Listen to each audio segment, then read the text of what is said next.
Hey, I got out of work early and figured time to read some more of that letter, and I got a quick review coming your way. This is from my good buddy Mike Patterson. Oof, it's still hot out. You know, I went to Office Max.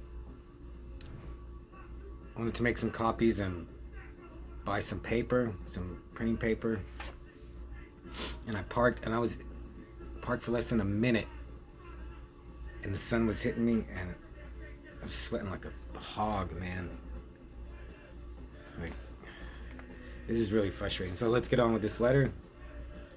Okay, let's tell you about an adventure. It's 1996, July 4th, and myself and my friends Kurt and Mike are about 20 miles from Lukin. Today is the day of Willie Nelson's annual picnic concert. It's about 11 a.m., and Kurt has already polished off half a bottle of Jack Daniels he poured into a Ziploc bag and hid in his cowboy boot. Jesus. A true definition of bootlegging. We get super excited for this day and have been looking forward to it for months. Now, I don't advise this. In fact, I say don't do it. But for the sake of the story, I'll be honest. We used to drink and drive a lot. Texas seemed to be built for it, so look out if you're driving down here. I don't drive after drinking anymore, not for many, many years. It's the best policy. Anyway, it was a different time and it was a different me. At that point in the morning, I was still taking it easy, but Kurt and Mike had been drinking since we left SA on our drive up to Lukenbach. Kurt was already legally blotto, I'm sure, and Mike was just crushing Lone Star Lights in the back seat.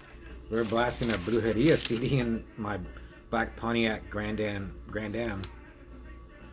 For a bunch of weirdos, we found it really funny. We were approaching the concert and traffic was slowing down. All of a sudden, Kurt sees a Suburban, 3 or 4 cars ahead of us throwing tons of beer cans out the window. The cops! The checkpoint was just minutes from us. Kurt said take a left, go through that farmer's peach stand. A lucky coincidence that we were next to the driveway.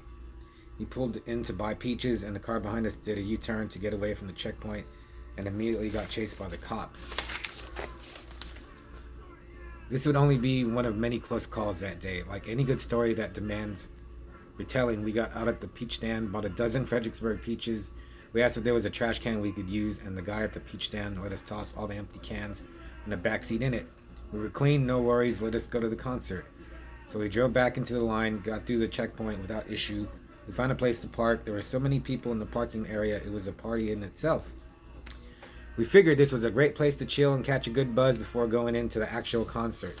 Mike and I smoked a joint and started on the beers hidden in the trunk. Kurt was still sipping from the Ziploc bag of whiskey and was already drunk enough to likely not remember anything moving forward. We continued to party with the other parking lot people, and at some point Kurt disappeared. This was kind of a common occurrence, so we didn't sweat it. Mike and I decided we should roll another joint, or 5, to take him to the concert. As Mike was sitting in the Grand Am's back seat, twisting doobies, Kurt suddenly walked past real quick and said, "Hide your beers," and kept walking. Immediately, TABC officers, the Texas alcohol cops, walked up on me and Mike. I was caught red-handed with my beer, and Mike had one between his legs. Busted, too. Luckily, he had pushed all the joints and the bag of weed deep into the crack of the seat. What the hell? How could 2 red-blooded Texans get in trouble for drinking Lone Star at a Willie Nelson concert?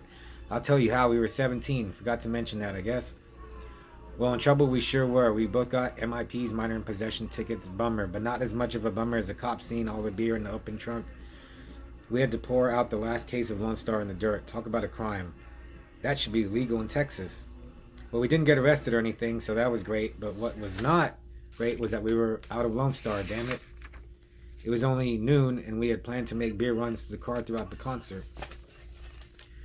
Kurt came back and thought we were in more trouble than we were because of the pot. We told him we just got tickets but lost the beer. Nothing to do but go in the concert now.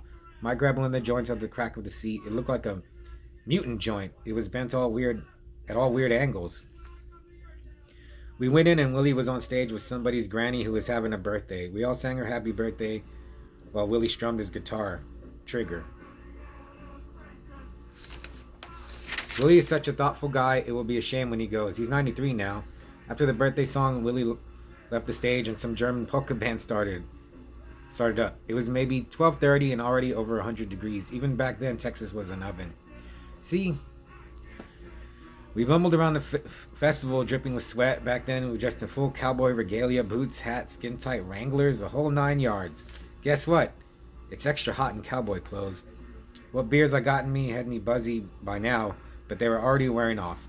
We went across this bridge that went over a little creek. Other concert goers were lounging, cooling off in the shade with their feet in the water. The walking intoxication, otherwise known as Kurt, shouted Geronimo and jumped from the short bridge into the creek. Everyone laughed. He had all his clothes on, even his boots. He pulled a Ziploc whiskey bag from one boot and took a chug.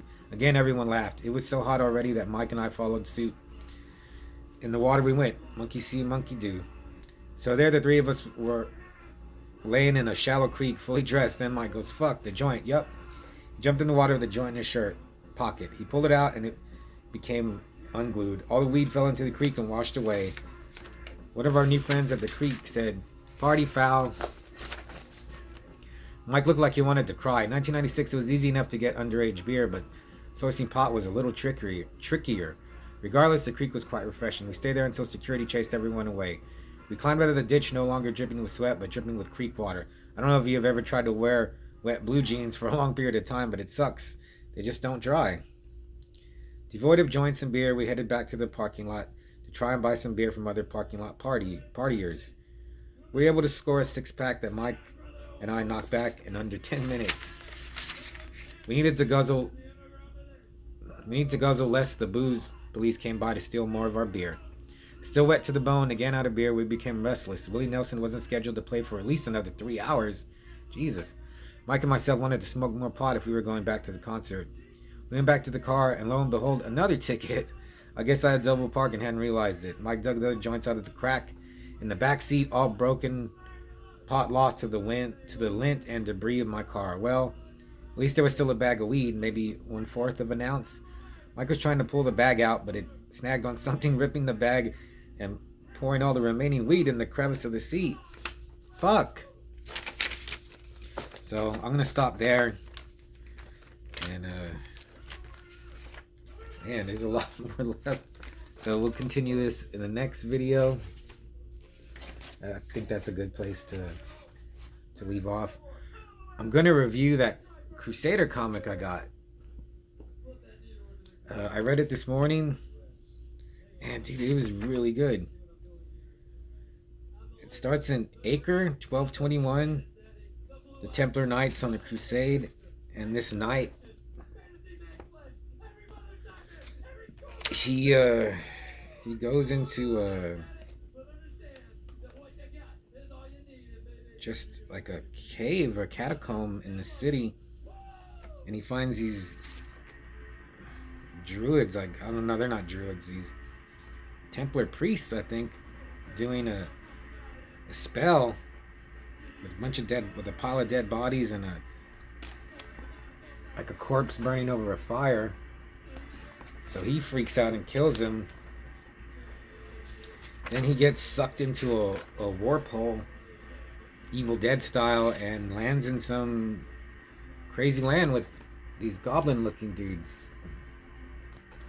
And I figure, he's a crusader, he's gonna think these are demons, and he kills them right away. They had this little like frog looking dude tied to a stick, and he's just gonna kill him, but he tells him, hey, you're gonna need a guide, you're gonna need someone to show you around. I can do that. So he's like, you're right, I won't kill you. But he just hates these freaks. And then he finds out he's in the Beastlands. There are other humans, and so this little frog dude is gonna help the knight find them. And then there's a dead body of one of these beast men, and it gets resurrected,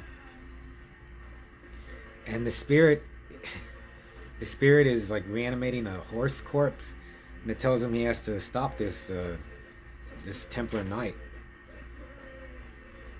So he goes looking, he finds those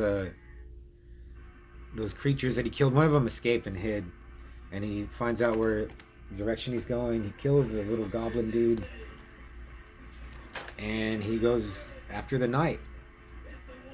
And I thought it was really good.